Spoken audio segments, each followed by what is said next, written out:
pessoal, bom dia. Tô começando meu dia aqui. Seja bem-vindo ao meu vlog, meu vídeo. Seja bem-vindo a essa comunidade de reflexões de uma psicóloga. Sinta-se à vontade, porque eu já estou aqui com meu pijaminha e estou no meu momento aqui de café. E sempre acontece durante alguns momentos do dia que eu tenho alguns insights, algumas ideias. E eu tive minha terapia pessoal ontem e a gente teve algumas ideias, alguns insights durante a consulta, e a minha psicanalista passou tipo um deverzinho para casa para eu pensar. E aí eu tô aqui anotando o que talvez possa ser essa coisa que ela me perguntou, sabe?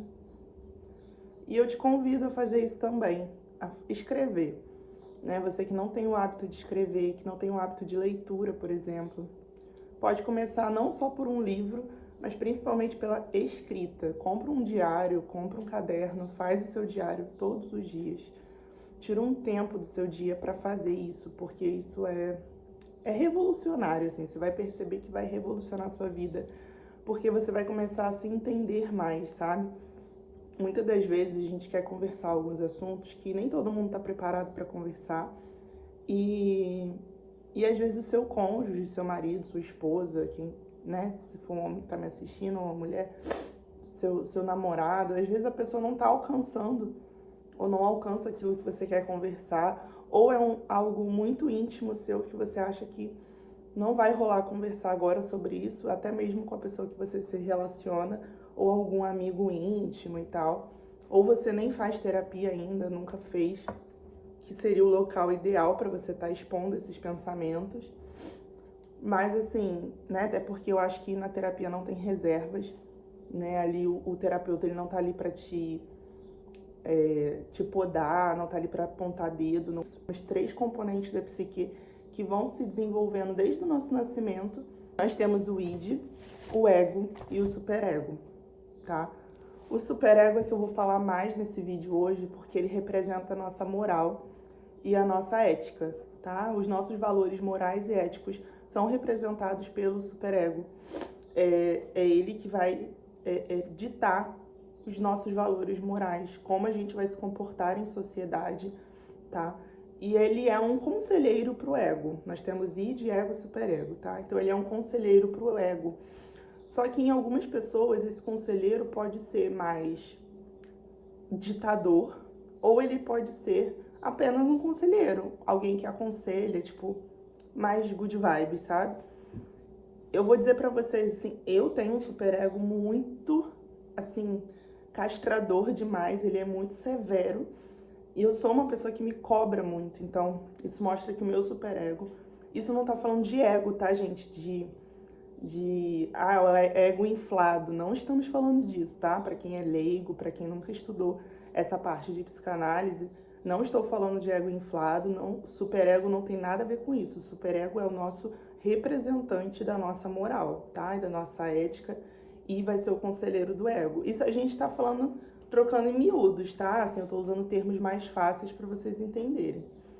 E quando ele se torna esse conselheiro aí, né, aconselhando o ego, e o ego é o nosso princípio de realidade, ele vai ser o equilíbrio para nossa psique, né? Ele vai regular os impulsos do id. E o que é o id?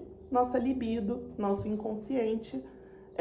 As pessoas nascem com o id já, porque ele é o nosso instinto, tá? Chupar dedo, igual a criança faz, já dentro do útero, ela já tem essa coisa da sucção, né? Mexer os dedinhos, né? Tudo que envolve instinto, alimentação, evacuar, né? Xixi, sexo, tudo isso envolve o id, que é o nosso instinto, nosso inconsciente, nossa libido, né? E nosso princípio de prazer. Porque tudo que o id quer é ter prazer, assim, ele é meio homem das cavernas, eu diria, sabe? Ele tá naquele nosso cérebro reptiliano mesmo do prazer pelo prazer, né? O que o Homo sapiens fazia?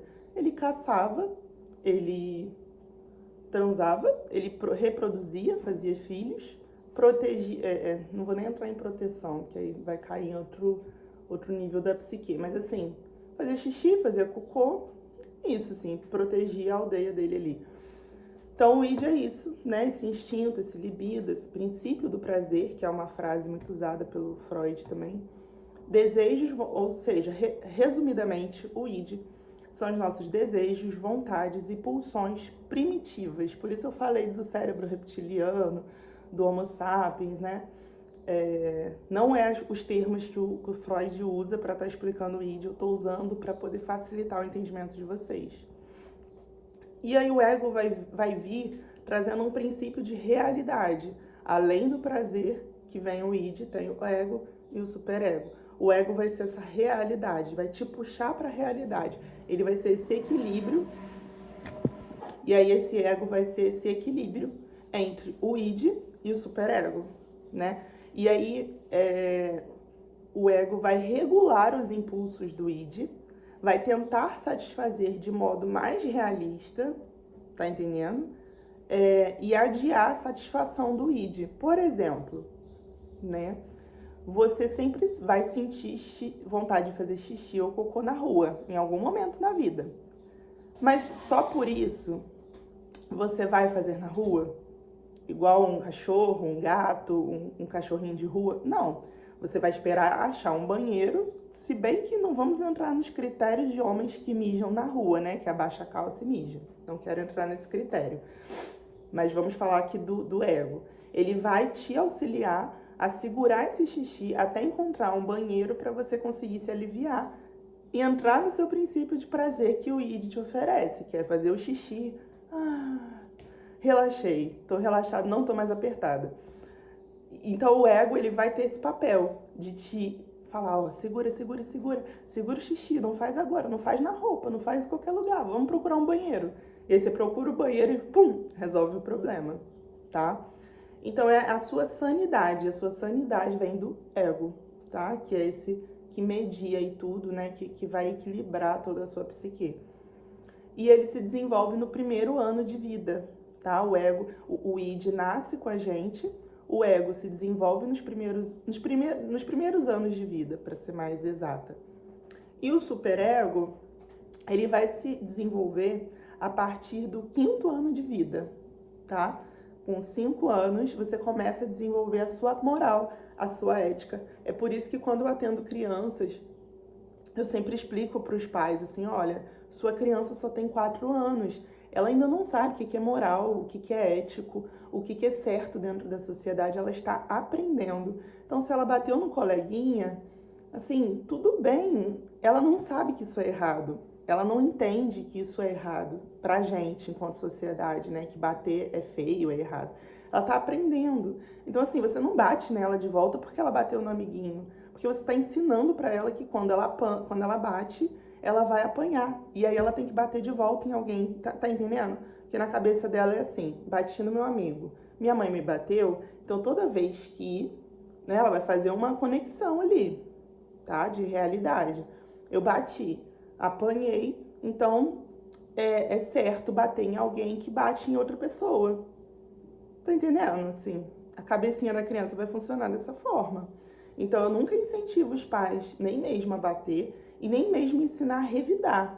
Né? O amiguinho te bateu, vai na professora e reclama. Não é para revidar, tá? Porque a criança ela tá aprendendo. Então, bem legal, assim, para vocês aprenderem sobre essa questão, né, da criança e de nós, como é que a gente se desenvolveu. O superego, ele vai, né, tem o id desenvolve o ego, se desenvolve a partir do id, e o superego se desenvolve a partir do ego, tá? E aí o superego, como eu falei várias vezes, representação de valores morais, culturais do indivíduo, tá? Um conselheiro pro ego. O que é ou não moralmente aceito é o que ele vai ensinar pro ego, tá? E a partir do 5º ano de vida, ele vai se tornar esse conselheiro de, olha, faz isso, ó, isso é certo, né? Igual quando a gente pergunta pra criança, é certo pegar a coisa do amiguinho e levar pra casa? Ensinando sobre roubo, né?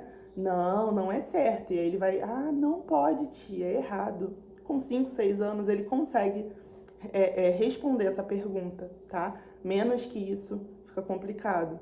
Ele ainda não aprendeu direito, tá?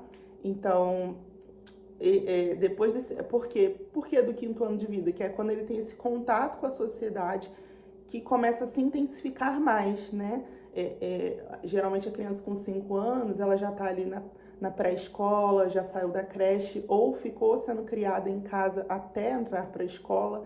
A criança só conhece o meio social familiar, da família, né? Então aí ela começa a viver em escola, em sociedade, com outras crianças que não são somente ela, que, né, assim, o legal de estudar sobre isso é que da psicanálise é que a gente vai entender que a criança, ela se comporta como se comporta, porque até determinada idade, ela não entende que existem outros seres humanos tão importantes como ela.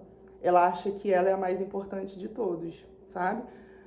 E aí você pode dizer ego inflado? Não, é porque assim, o desenvolvimento infantil acontece dessa forma, é isso. Assim, ela só vai entender que a vontade do outro precisa ser satisfeita tanto quanto a dela, vivendo em sociedade. Você não tem como exigir de uma criança que vive dentro de casa só com o pai e com a mãe, e talvez com o irmãozinho, que o desejo do pai e da mãe... É muito difícil você exigir que a criança entenda que o desejo dela vai ser satisfeito e o dos outros também. Assim, na cabeça dela, que os pais estão o tempo inteiro ali provendo, satisfazendo, dando tudo, dá peito, né? Se a criança estiver amamentando, dá papinha, veste, dá banho. Ela está sendo cuidada o tempo inteiro. Então ela pensa que o mundo gira em torno dela, assim, mas não é porque o ego dela é inflado, é porque é como ela aprendeu até o momento, tá?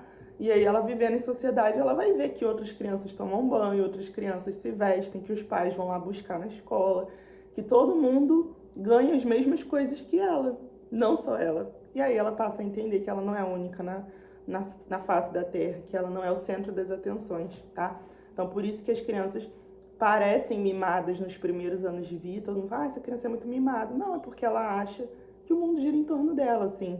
Mas isso é totalmente inconsciente, tá, gente? É totalmente ali do id mesmo, assim, do ego, que tá se desenvolvendo ainda, né? Como eu falei, o id é o princípio do prazer. Então, assim, ela quer prazer o tempo inteiro, essa criança. Ela não quer esperar o outro ser satisfeito, tá?